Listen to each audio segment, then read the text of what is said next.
तुम हर चीज अनाउंस नहीं करते। ना अपने गोल्स, ना अपने नेक्स्ट स्टेप्स, ना अपने रियल इंटेंशंस। लोग कभी कभी इसे मिस्टीरियस पर्सनालिटी कहते हैं, कभी कॉन्फिडेंस, कभी एटीट्यूड। लेकिन सच क्या है?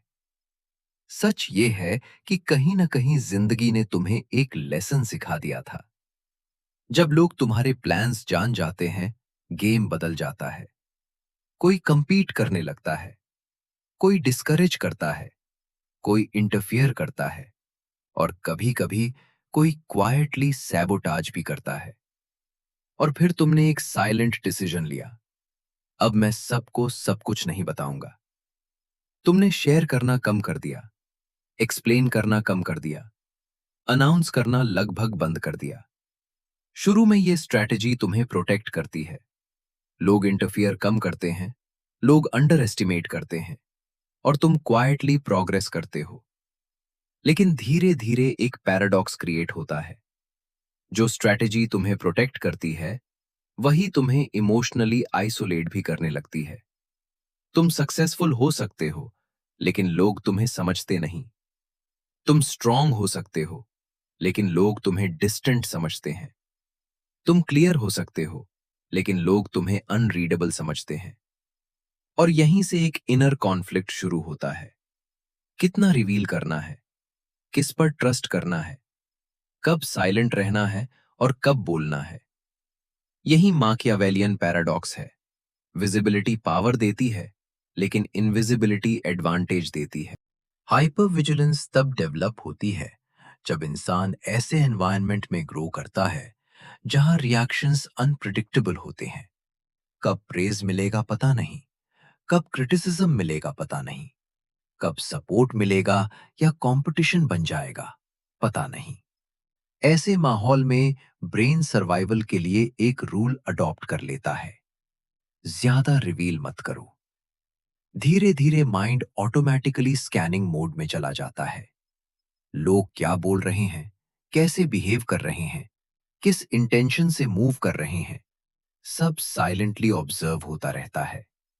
यानी साइलेंस पर्सनालिटी नहीं होती, साइलेंस सर्वाइवल इंटेलिजेंस बन जाती है। Anticipatory defence. दूसरा मैकेनिज्म है एंटिसिपेटरी डिफेंस, यानी प्रॉब्लम आने के बाद रिएक्ट करना नहीं, बल्कि प्रॉब्लम आने से पहले एक्सपोजर कम कर देना। इसीलिए कुछ लोग प्लान्स तब तक रिवील नहीं करते जब तक रिजल्ट रेडी ना हो। मूव्स क्वाइटली एग्जीक्यूट करते हैं, अपनी एम्बिशंस सिर्फ लिमिटेड लोगों के साथ शेयर करते हैं। चेस प्लेयर गेम के बीच में अपनी स्ट्रैटेजी अनाउंस नहीं करता, क्योंकि सरप्राइज खुद एक पावरफुल वेपन होता है। Avoidant attachment. तीसरा मैकेनिज्म है अवॉइडेंट अटैचमेंट। जब पास्ट में वल्नरेबिलिटी, एक्सप्लॉयटेशन या डिसअपॉइंटमेंट का कारण बनी हो, तो नर्वस सिस्टम सीख लेता है इमोशनली गार्डेड रहना सेफ है। इसलिए इंसान ज्यादा इंडिपेंडेंट हो जाता है, इमोशनली सेलेक्टिव हो जाता है, और अपनी इंटरनल वर्ल्ड को सिर्फ खुद तक लिमिटेड रखने लगता है। बाहर से यह कॉन्फिडेंस दिखता है, लेकिन अंदर से यह प्रोटेक्शन सिस्टम होता है। लेकिन हर डिफेंस की एक कीमत होती है। कार्ल युंग ने कहा था, "What you hide too long eventually shapes who you become." जब तुम हर चीज छुपाते हो, धीरे धीरे लोग तुम्हें समझना बंद कर देते हैं। और जब लोग समझना बंद कर देते हैं, तो कनेक्शन अपने आप शैलो होने लगता है। तुम अपनी अचीवमेंट्स साइलेंटली सेलिब्रेट करते हो, तुम अपने स्ट्रगल्स साइलेंटली हैंडल करते हो, तुम अपने डिसीजंस साइलेंटली लेते हो, और धीरे धीरे एक इनविजिबल लोनलीनेस डेवलप होती है। पीपल वो जे जनरेट वर्जन। ये लाउड लोनलीनेस नहीं होती, ये वो लोनलीनेस होती है जहां तुम तुम्हारे आसपास होते हैं, लेकिन तुम्हारी रियल डायरेक्शन कोई नहीं जानता। Request, IT stray. ये वही ग्रीफ होता है। रिक्वेस्ट, जहां तुम अपनी जर्नी किसी को एक्सप्लेन नहीं करते, जहां तुम अपने प्लान्स किसी को बताते नहीं, जहां तुम अपने फियर्स भी क्वाइटली हैंडल करते हो। और धीरे धीरे तुम एक बात रियलाइज करते हो, सीक्रेसी सक्सेस को प्रोटेक्ट करती है, लेकिन एक्सेसिव सीक्रेसी इंसान को खुद से आइसोलेट कर देती है। इस बिहेवियर के नीचे असली डर होता है, जजमेंट का डर, इंटरफेरेंस का डर, और सबसे बड़ा डर, लोग मेरी डायरेक्शन बदल देंगे। इसीलिए तुम बोलने के बजाय एग्जीक्यूट करना चुनते हो, एक्सप्लेन करने के बजाय रिजल्ट दिखाना चुनते हो। और यही मैकियावेली का साइलेंट प्रिंसिपल था। Actions announced lose half their power. लेकिन असल में ये एक अडेप्टेशन होती है। तुम नोटिस कर सकते हो, तुम अपने गोल्स तब तक शेयर नहीं करते जब तक रिजल्ट सामने ना आ जाए। तुम अपनी नेक्स्ट मूव बहुत कम लोगों को बताते हो। लोग अक्सर तुम्हारी अचीवमेंट से सरप्राइज हो जाते हैं। तुम इमोशनल डिटेल्स सिर्फ सिलेक्टिव लोगों के साथ शेयर करते हो। तुम डिसीजंस क्वाइटली लेते हो, हर जगह डिस्कस नहीं करते। तुम ट्रस्ट धीरे धीरे बिल्ड करते हो। तुम अननेसेसरी एक्सप्लेनेशंस देना अवॉइड करते हो। तुम कॉन्वर्सेशन से ज्यादा ऑब्जर्वेशन को इंपॉर्टेंस देते हो।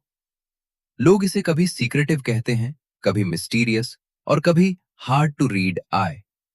लेकिन रियलिटी ये है, ये कोपिंग स्ट्रेटजीज है, पर्सनैलिटी फ्लॉज नहीं। हीलिंग का पहला स्टेप है ये समझना, स्ट्रेटेजिक प्राइवेसी स्ट्रेंथ है, लेकिन परमानेंट इमोशनल कंसीलमेंट आइसोलेशन बन सकता है। तुम्हें सबको सब कुछ बताना जरूरी नहीं है, लेकिन किसी को भी कुछ न बताना भी लॉन्ग टर्म हेल्दी नहीं होता। ट्रू मैच्योरिटी तब आती है जब तुम कॉन्शियसली डिसाइड करते हो कहां साइलेंट रहना है और कहां विजिबल होना है। माकियावेली का लेसन रूथलेस सीक्रेसी नहीं था, उसका असली लेसन टाइमिंग था। कम रिवील करना है और कब कंसील करना है। हीलिंग का मतलब ये नहीं कि तुम अपनी स्ट्रैटेजी छोड़ दो। हीलिंग का मतलब है इंटेंशनल ओपननेस डेवलप करना, थोड़ा थोड़ा ट्रस्ट अलाउ करना, थोड़ी थोड़ी विजिबिलिटी अलाउ करना, और अपनी सक्सेस को कभी कभी क्वाइटली सेलिब्रेट करने के बजाय शेयर भी करना। इनर चाइल्ड रीपेरेंटिंग नर्वस सिस्टम को सिखाता है कि विजिबिलिटी अब थ्रेट नहीं है। शैडो वर्क ये सिखाता है कि फियर ऑफ जजमेंट को एक्नॉलेज करो, इग्नोर नहीं।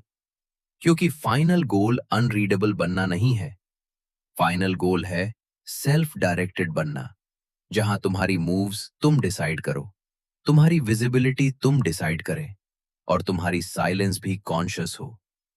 याद रखो, हर मूव अनाउंस करने वाला इंसान कंट्रोल लूज करता है, हर इमोशन हाइड करने वाला इंसान कनेक्शन लूज करता है। पावर इन दोनों के बैलेंस में है। इसलिए क्वाइटली प्लान करो, स्ट्रेटेजिकली एक्ट करो, और वाइजली रिवील करो। क्योंकि रियल पावर लाउड होने में नहीं, सेल्फ डायरेक्टेड होने में है। और जो इंसान अपनी विजिबिलिटी और इनविजिबिलिटी दोनों कंट्रोल कर लेता है, उसकी लाइफ में कोई भी गेम उसके अगेंस्ट आसानी से नहीं खेला जा सकता। अगर ये मैसेज तुमसे रेजोनेट करता है, तो इसे उन लोगों के साथ शेयर करो जो क्वाइटली बिल्ड कर रहे हैं, और सब्सक्राइब करो, क्योंकि यहां हम शोर नहीं, रियल साइकोलॉजिकल पावर डिकोड करते हैं।